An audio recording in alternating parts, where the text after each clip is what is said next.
জুলাই অভ্যুত্থানের পর থেকে আস্থাহীনতায় পড়ে আছে পুলিশ বাহিনীর নাম। শুধু নাম নয়, এই বাহিনীর পোশাক এমনকি লোগো নিয়েও চলেছে বিভিন্ন বিতর্ক। এবার সেই বিতর্কে লোগো পরিবর্তন করা হচ্ছে পুলিশ বাহিনীর, যেখানে আর থাকছে না পালতোলা নৌকা।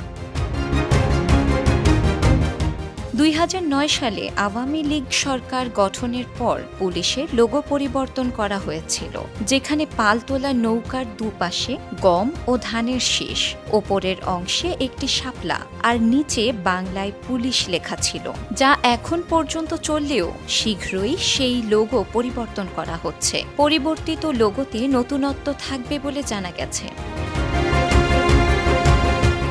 পুলিশ সদর দপ্তরের অতিরিক্ত ডিআইজি নাসিমা বেগমের সই করা এক চিঠিতে শীঘ্রই মন্ত্রণালয় থেকে নতুন লোগোর বিষয়ে প্রজ্ঞাপন জারি করা হবে বলে জানানো হয়েছে। প্রজ্ঞাপন জারির পরপরই নতুন লোগো পুলিশ বাহিনীর সব জেলা ও ইউনিটে বাধ্যতামূলকভাবে ব্যবহার করতে হবে। ইতিমধ্যে কর্তৃপক্ষের অনুমোদনও পাওয়া গেছে।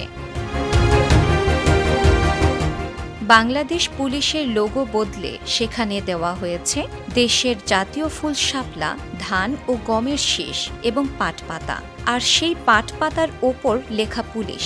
এর আগে শেখ হাসিনার পদত্যাগের পর ঢাকা সহ দেশের বিভিন্ন স্থানে আতঙ্ক ছিলেন পুলিশ সদস্যরা। এরপর ক্ষোভ প্রকাশ করে ১১ দফা দাবি দিয়ে কাজে ফেরেননি তারা, যদিও কেউ কেউ সাদা পোশাকে থানায় ফিরেছিলেন।